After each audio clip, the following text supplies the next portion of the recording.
with the experiments that you have done in mind, is where do you sit on this fence? Is the origin of life something that's continuous and happening today, or is it something that really depended on those initial conditions that were in place, 3.5 billion years ago, 4.5 billion years ago? Is it some special event that that's rare, or is it something that is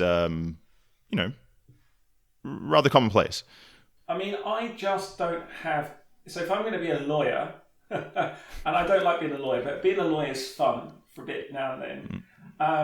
If I was being a lawyer, I would say I do not have any evidence that really says the origin of life was special, but I don't have any evidence saying it wasn't. But as a naturalist, I can see chemistry everywhere and biology everywhere, and I can see physics in operation. What I would like to do is assume that there doesn't seem to be anything mystical.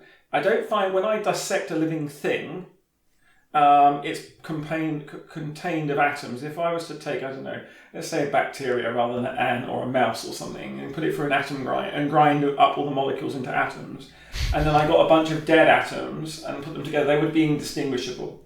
So the fact I can get a life form and break it into constituent building blocks, which I can find in a dead in a laboratory or create under laboratory conditions where it wouldn't be alive, I would say, well, that's really interesting because the atoms coming from the living thing and the atoms from the dead thing I've now made indistinguishable. What is different about the two things before I put them into the molecular grinder into their atoms? So I think the origin of life is probably... Asking about the origin of life is perhaps the wrong question because it's very historical. It's worth asking in one framework, but I want to know what does happen rather than ask what did happen. And so if you were going to say, well, come on, just give me what do you think? And say, well, I think the origin of life is a continuum event. It's happening everywhere. I don't think there's anything special about it. I think there might have been something interesting at the stage that Earth has gone through that may have confined the origin of life on Earth to certain stages, and that's why we don't see it going on now. And also because we're the dominant technology on Earth, the dominant self-sustaining technology on Earth, that we probably we're not able to recreate it easily or observe it in the environment because we just don't know what happened.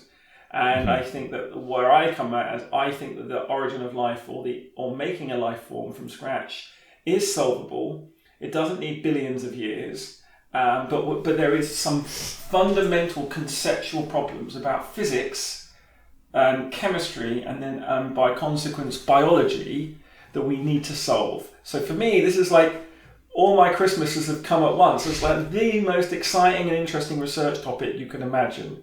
But sadly, to go with it, it seems to be very full of a lot of opinion and dogma and precious evidence. And I'm a scientist. I don't deal with opinion unless you can turn an opinion into an experiment or a theory that I can test experimentally.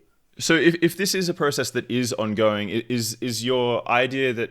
So it sounds like your idea is that the current species, the current technology, in your words, are out competing, or is it that we don't recognize the process happening because we wouldn't know what the beginnings of the process look like? Both. They're so far removed from cells. I would say both. I would say that the process that gives rise to life or eventually life is everywhere, but it's very primitive. And I think when it starts to make its own way to a evolutionary dynamic of some description, a technology, that basically life on Earth is established in a particular state, and the solution we have on Earth is one of several solutions. And I think it might be quite hard for many solutions to coexist because there's a great deal of benefit you get from sharing the ribosome, sharing DNA, sharing that technology, because what you do is you share evolutionary experience on Earth. If the sole purpose of life is just to exist, then it makes sense that you share a common framework because you can learn from everyone's mistakes and successes. So the things that die and failed are no longer in the lineage. The things that survive are in the lineage. And because you're built on the same kind of technology, you benefit from that directly. And so this would be sort of an explanation for why it seems like everything on Earth derived from a common ancestor, I suppose.